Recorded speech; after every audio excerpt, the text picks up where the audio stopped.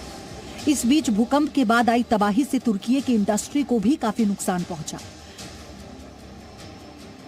पूरा industrial area खंडर में बदल गया। जी न्यूज की टीम इस वक्त ग्राउंड जीरो पर तुर्की में मौजूद है। यह मारश का इलाका है जो कि तुर्की में भूकंप का एपिसेंटर रहा है। यहाँ पर न सिर्फ रिहायशी इलाकों में बड़ा नुकसान हुआ है बल्कि तुर्की के उद्योग का जो इलाका था, औद्योगिक गलियारा, वहां पर भी जो फैक्ट्रियां बनी हुई थी वो गिर चुकी हैं। ये तस्वीरें मैं आपको मारश के औद्योगिक गलियारे की दिखा रहा हूं जहां लाइन से ये फैक्ट्रियां, खासतौर पर ये टेक्सटाइल इंडस्ट्री के लिए ये इलाका फेमस है। इन फैक्ट्रियों पर बुरा असर पड़ा है। आने वाले 2 महीने 3 महीने का समय लग सकता है इन इंडस्ट्रियों को उभरने में, और कुछ इंडस्ट्री ऐसी हैं जिन्हें साल भर भी लग सकता है उभरने में क्योंकि नुकसान बहुत ज्यादा हुआ है। भूकंप ने इस क्षेत्र में इतनी तबाही मचाई है, उद्योगों को उभरने में 1 साल तक का वक्त लग सकता है। यहाँ पर फिलहाल आप देखिए पूरी फैक्ट्री धराशायी हो गई है। ये एक डाई फैक्ट्री थी जहां पर कपड़े में डाई और कलर का काम किया जाता था। ये पूरी तरह से तबाह हो चुकी है। इसके अलावा दूसरी तरफ की तस्वीरें मैं आपको दिखाता हूं। इधर भी आप देखिए, यहाँ पर भी जो फैक्ट्रियां बनी हुई हैं वो सारी फैक्ट्रियां गिर चुकी हैं। कोई पूरी तरह से गिर चुकी है, कुछ आधा हिस्सा गिरा है। लेकिन अब इन फैक्ट्रियों में दोबारा काम शुरू कब तक होगा, इसके लिए लंबा इंतजार करना पड़ सकता है। यह इंतजार 2 महीने का भी हो सकता है, 6 महीने का भी हो सकता है, साल भर का भी हो सकता है। यानी आने वाले दिनों में तुर्की में खास तौर पर रोजगार और इंडस्ट्री को लेकर भी बड़ा नुकसान होता हुआ दिखाई दे रहा है क्योंकि ये कंपनियां भारत के साथ भी व्यापार करती हैं, तो कहीं ना कहीं इसका असर दुनिया के अन्य देशों पर भी पड़ सकता है। न सिर्फ भारत बल्कि और देशों के साथ भी इनका व्यापार होता है। अब जब यहाँ पर कारोबार कई महीनों तक ठप रहेगा तो कैसे ये रोजगार और ये उद्योग आगे बढ़ेंगे। कैमरामैन एस जयदीप के साथ विशाल पांडे, जी मीडिया, मारश, तुर्की। ग्राउंड जीरो से मेरे सहयोगी विशाल पांडे इस वक्त मेरे साथ है। विशाल, सबसे पहले तो आज की स्थिति क्या है? 6 फरवरी को यह भूकंप आया था, आज की स्थिति क्या है? क्योंकि नुकसान का आकलन हो चुका है। जिन लोगों को रेस्क्यू किया जाना था करीब करीब रेस्क्यू कर लिया गया है। आज की स्थिति क्या है? देखिए, बिल्कुल आज अगर हम देखें यहाँ पर 4 ऐसे प्रमुख इलाके हैं, अंताक्या, मारश, गाजियान्टेप, नूरदा और अदियामान। इन इलाकों में सबसे ज्यादा नुकसान हुआ है। जब इन इलाकों का हम दौरा करते हैं ऐसा लगता है कि पूरा शहर ही मिट चुका है। हालांकि लोग अभी भी मलबे के अंदर फंसे हुए हैं कई जगह पर, जिन्हें निकालने का प्रयास किया जा रहा है। यहाँ पर लगभग 78 देशों के टीम पहुंची हुई है जो रेस्क्यू में लगी हुई है। इसके अलावा लोगों को बेहतर इलाज के लिए जो घायल हुए हैं उनको अस्पतालों में भेजा जा रहा है। लेकिन यहाँ की तस्वीरें बेहद दर्दनाक है। जब हम पहुंच रहे हैं यहाँ के लोगों के आंखों में आंसू दिखाई दे रहा है। वो उस मलबे के बाहर बैठे हुए हैं और इंतजार कर रहे हैं शायद जो उनके अपने उस मलबे में फंसे हुए हैं वो किसी चमत्कार के तहत जिंदा निकलकर आ जाएं। लेकिन अब ये उम्मीदें वक्त बढ़ने के साथ साथ कम होती जा रही हैं क्योंकि 6 फरवरी को ये भूकंप आया था। हालांकि कई चमत्कार हमने यहाँ पर देखे। कई लोग 5-5 दिन बाद भी जिंदा निकले हैं इन मलबों के अंदर से। तो लोग इसी उम्मीद के साथ अभी भी मलबे के पास बैठे हुए हैं। इसके अलावा यहाँ पर ठंड बहुत ज्यादा है। लोगों को रात टेंट में बितानी पड़ रही है। कई लोग गाड़ियों में सो रहे हैं क्योंकि तबाही बहुत ज्यादा हुई है। ये संख्या भले ही 25 से 30 हजार बताई जा रही है जो आधिकारिक आंकड़ा दिया जा रहा है, लेकिन लोगों की मौत की संख्या और ज्यादा हो सकती है क्योंकि अभी भी रेस्क्यू चल रहा है। लोगों को निकालना एक यहाँ पर चुनौती जरूर बना हुआ है क्योंकि अगर देखें पूरा का पूरा शहर नष्ट हो गया है और अब इन शहरों शहरों को दोबारा खड़े होने में, लोगों को दोबारा अपने घर बार बनाने में ना जाने कितना वक्त लगेगा। और जिन लोगों ने अपनों को खो दिया है उनका दर्द इतना ज्यादा है, क्योंकि किसी भी परिवार में कोई एक व्यक्ति बचा है, कोई दो व्यक्ति बचा है, कोई मात्र एक छोटा बच्चा बचा है, उसका पूरा परिवार खत्म हो गया है। आप सोचिए कैसे उनका जीवन आगे चलेगा। तो तुर्की के इस भूकंप ने यहाँ के 10 शहरों को पूरी तरह से आप कह सकते हैं तबाह कर दिया है। पूरा जो इलाका है उसको नष्ट कर दिया है, बिल्डिंग्स गिर चुकी हैं। तो ऐसी स्थिति में तुर्की के सामने आने वाले दिनों में संकट बड़ा रहने वाला है। आने वाले दिनों में भी संकट है विशाल, और साथ ही अभी हम देख रहे हैं जब भी आमतौर पर जब एक बड़ा भूकंप आता है जिसकी तीव्रता 7, 7.5 से ज्यादा होती है, उसके बाद बहुत लंबे समय तक हम आफ्टर शॉक्स देखते हैं। और जो बड़े भूकंप में इमारतों की नींव कमजोर होती है वो इस तरह के आफ्टर शॉक्स में कई बार गिर भी जाती हैं, यानी कि वो खतरा अब भी बरकरार है इन आफ्टर शॉक्स की वजह से।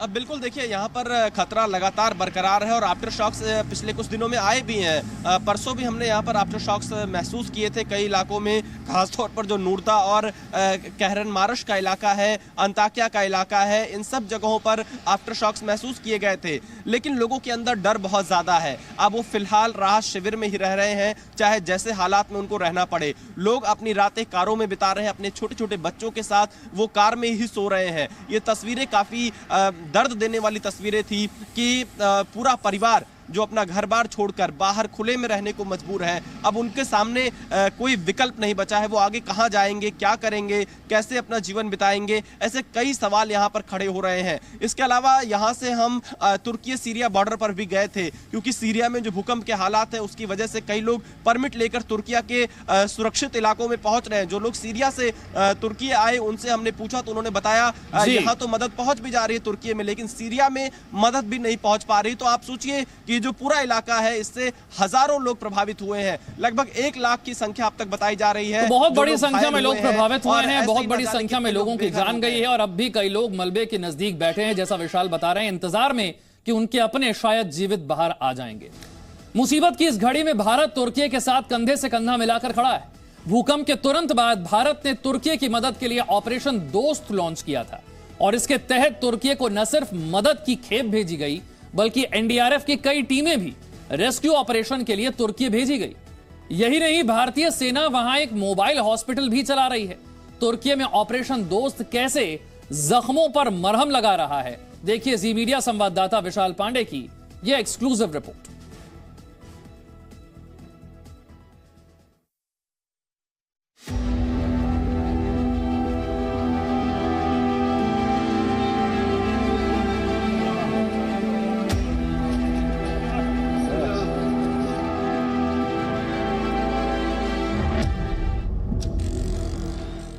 तुर्की में 1 हफ्ते पहले आया जलजला अब इन आंखों में समंदर की शक्ल ले चुका है।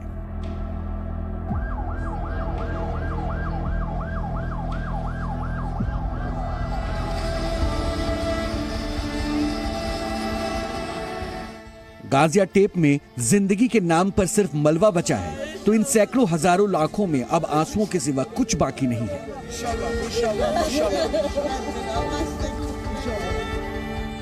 ये आंसू उस दर्द के जिंदा गवाह हैं जिनके हिस्से सिर्फ यही मातम, यही इंतजार बाकी बचा है।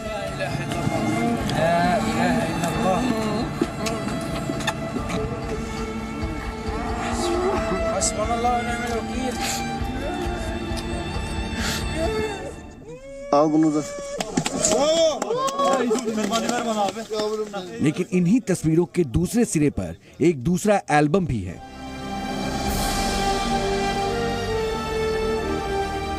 जहां मौत को मात देकर मुस्कुराती जिंदगी की तस्वीरें चस्पा है। तुर्की में आया यह जलजला बताता है कि जिंदगी मलबे में भी मुस्कुरा सकती है, रिश्ते मरते मरते भी निभाए जा सकते हैं। तुर्की की यह आपदा बताती है कि दर्द की दहलीज कितनी भी ऊंची हो, दोस्त साथ हों तो यह दहलीज भी लांघी जा सकती है। और जिक्र दोस्ती का हो तो भारत इस लिस्ट में लाजिम तौर पर सबसे ऊंचा मुकाम रखता है।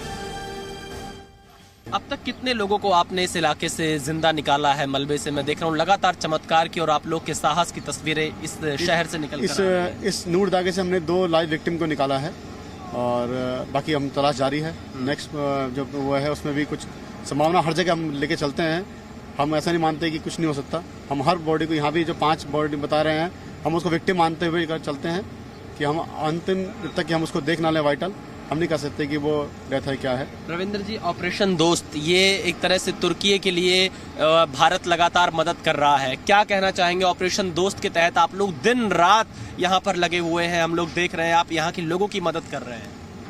हम अभी इस वक्त तुर्की जिस मुश्किल दौर से गुजर रहा है, ये दोस्त के तहत एक दोस्त का जो फर्ज होता है अपने दोस्त का दुख में सुख में साथ देने का, वही एक मुख्य मुद्दा है कि हम उसको ऐसा फील करें कि हम उसके साथ हर दुख से खड़े हैं। भारत ने सिर्फ मदद ही नहीं भेजी है, मददगार के तौर पर एनडीआरएफ के जवान भी भेजे हैं, जो दिन रात मलबे में जिंदगियां तलाश रहे हैं। मलबे में पिछले 6 दिनों से दबी इस 6 वर्ष की बच्ची की जान एनडीआरएफ ने बचाई। वो एक सुकून का पल दर्द के कई बंडलों पर भारी था। एनडीआरएफ ने इस बच्ची को भले ही मलबे से जिंदा बचा लिया, लेकिन 6 वर्ष की बेर ने ताउम्र इन 2 बेजुबानों की शुक्रगुजार रहेगी, क्योंकि यही वो असली नायक हैं, जिन्होंने बचाव दल को मलबे में दफन बेरेन तक न सिर्फ पहुंचाया, बल्कि उसके जिंदा होने की जानकारी भी दी। भारत तुर्की में ऑपरेशन दोस्त चला रहा है और इस ऑपरेशन दोस्त के तहत एनडीआरएफ की टीम ग्राउंड पर मौजूद रहकर लगातार जान बचा रही है, लोगों के लिए मदद का काम कर रही है। यहाँ पर 6 साल की एक बेरन की जान बचाई गई है। 6 साल की बच्ची की जान बचाने के लिए जूली की मदद ली गई थी और जूली भी 6 साल की है। 6 साल की जूली जब मलबे के अंदर पहुंची तो उसने देखा कि कैसे बेरन की आंखें की जो पुतलियां थी वो घूमते हुए देखा और उस वक्त आकर इनके जो हैंडलर थे उनको जानकारी मिली और तब जाकर 6 साल की बच्ची को बचाया गया तुर्की के इसी नुरदगा में। यहाँ पर हमारे साथ constable dog handler Kundan Kumar है, अभय कुमार है, जूली ये है और दूसरी तरफ रोमियो है। ये दोनों डॉग ऐसे हैं जिन्होंने एनडीआरएफ के लिए बहुत बड़ी मदद की है यहाँ लोगों की जान बचाने में। हम सबसे पहले कांस्टेबल कुंदन कुमार से बात करते हैं। कुंदन जी, कैसे जूली ने 6 साल की बेरन की जान बचाई? एक बड़ी इमारत थी जो काफी गिर गई हुई थी, मलबे काफी ज्यादा था, तो पता चला सिविल लोगों से कि यहाँ पे एक बच्ची मतलब कि लाइव हिट होने की संभावना है।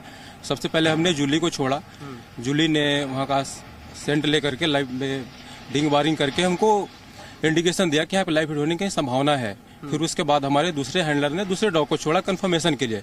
उसके बाद ये कंफर्म हो कि यहाँ पे कोई ना कोई लाइव विक्टिम जरूर है। इसकी सूचना मैंने अपने सीनियर कमांडर को दी, तत्पश्चात कुछ देर के बाद वहां से एक लाइव विक्टिम बच्ची निकाली गई।